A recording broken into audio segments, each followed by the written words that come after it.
expert on this, so don't expect me to ask questions, like really deep questions or very specialist ones.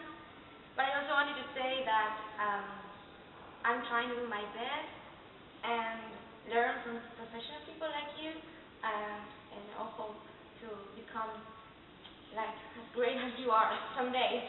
So, okay, so weird way of starting. But anyway, yeah, we'll get to the point and just ask the question. The first one is very simple, but I think you will agree with me, it actually isn't. What is translation? It's like a job, an art, a feeling, like a way of communicating between cultures. What do you think about this? Oof. What, should we have 3 minutes or yeah, 3 hours? Yeah, just in a couple of sentences. Okay, let's do it short and sweet. I guess it's just you don't start as Marta just said in the brilliant presentation she gave us. But I guess that you do it because first of all you're good at it. That's why you do it as well, because you want to convey a message in a better way, or at least that's why I do it, because I want to make sure that the message is flawless. Everyone can read it without thinking it's a translation. So that would be the ideal sort of scope for your translation, or interpreting, or whatever linguistic sort of scope you want to give it.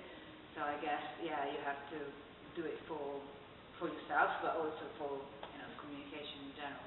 I think it's definitely not a job. I think you can't be a translator because you want a job. I mean, it doesn't work like that. I think that there is, in translators and interpreters especially, there is that sort of deeper need to help with communication, and that's why we become translators. So I think it's sort of wired in our brains, so it's much more than a job. I would say it's a lifestyle. It certainly is for me. It's sort of a problem-solving approach for me. Yes. Yeah. Okay. Yes. Thank you. And then lots of people, I'm sure that lots of people ask you about what's your secret, what's your key to success. I personally think it's like hard work, confidence, perseverance, kind of honesty. I don't know.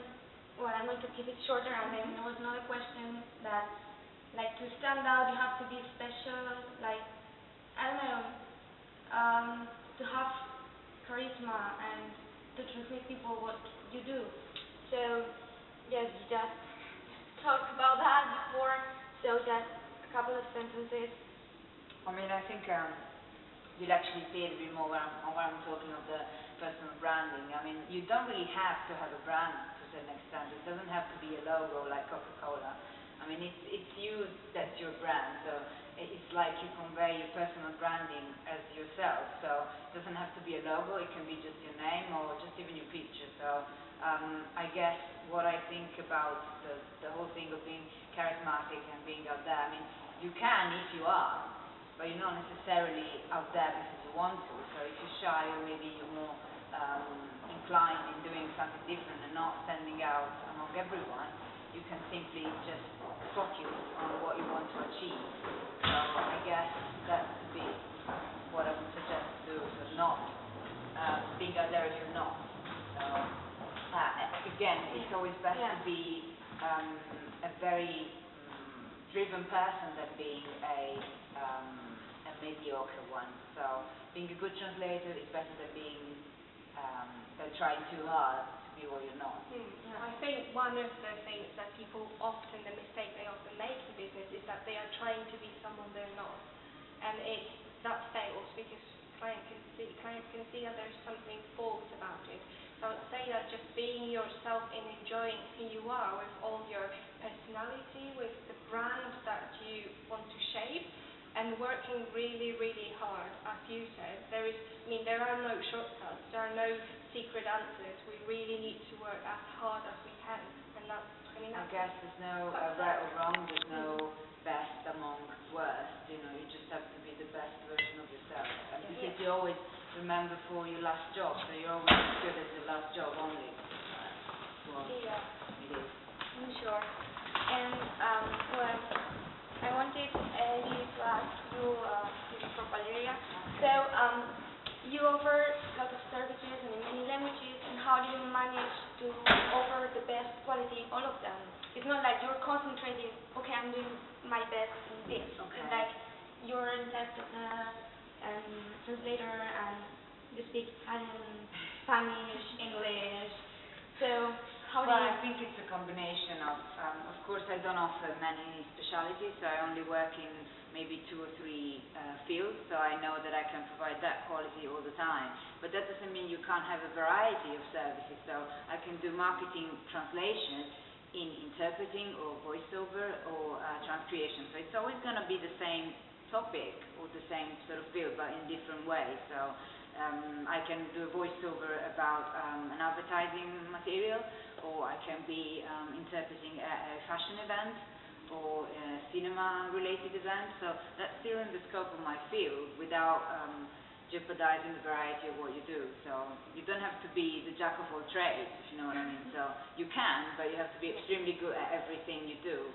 So for the languages, I think obviously I've been practicing for a few years with my Italian, so I guess that's done. But yeah, English and Spanish, obviously living in the country, and try to keep them at the same level. So never give up one because the other one is going to go like that, and the other way around. So I would say 3 are the best number, but if you're free and want to add more, go ahead. So I always try to make sure that they're at the same level.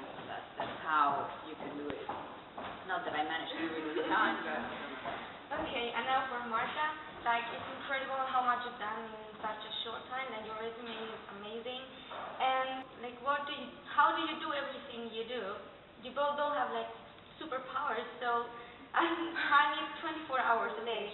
I think that, well, in everything I do, I'm driven by passion. So it's not, as I said, it's not my job. It's not something I do from 9 to 5. It's my entire life. So it is my work, but it's also my hobby. So, for example, whenever I have some spare time, I would go and write a blog post because that's my hobby. That's what I enjoy doing. So it always reminds me of a quote I heard from someone who won, it was a piano competition, and he was asked after he won it, so how many hours a day you think one should practice to be as good as you are? And he said, what do you mean how many hours? You have to practice, you have to do it every second that you can. And I think that's something that gives me a lot of energy, because I know that if I really want to be good at it, I have to be doing it every second that I can. And then there's a saying that goes, practice makes perfect. Yeah, you still have to sleep. I don't think she sleeps enough, but we're trying to do what we can. Okay, so, well, I don't want you to stay here forever, so I'll make one last question, which is aimed at students like me. And I'm going to actually change this question, because earlier in your presentation, you said that we had to our services have to be aimed at our clients and not thinking about us, but about our clients. So my question is, what can we do if we still don't have any clients? So I think that it's extremely important to read a lot. And one of the tips that I'm also giving in my business school is to go to, for example, LinkedIn, become a member of a group in your field of expertise. So, for example, for me, these would be the legal groups, and just hang out around people. There's a lot of lawyers there. They all write, they all discuss, exchange, and you start learning about them. So that's how I learned. That's how I discovered some things about my potential clients, right? So by getting all these small snippets of information, you start coming up with an idea of what your clients want. Because as I said in my presentation, there are companies out there who pay millions to get that sort of field work done. But we can do it with social media, we can do it ourselves.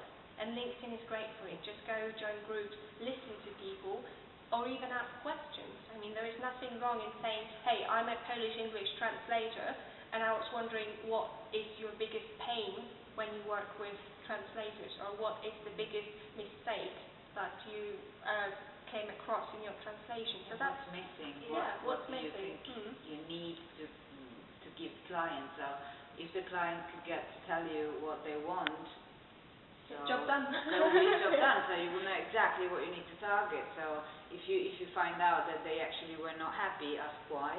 I recently went to an event from the Chamber of Commerce, and I And I took 4 cards, and the next day someone already contacted me saying that they actually were just looking for a translation and they actually needed it. So we chatted, and the bonding at these events is fantastic, because if you know what they want, because for example they work in IT and you work in IT, or you just like IT if you're just starting out. So you think, well, I'm a bit of a geek and I play games. Well, then you go to a big convention like E3 or whatever, maybe not that far away, but find something in your local area to start with, and give your card to your postman, to your butcher, to anyone. Everybody, yeah. You never know where it can land. Okay, so that was all. Thank you very much Thank for you your all. time. Thank you. And yeah, that's it.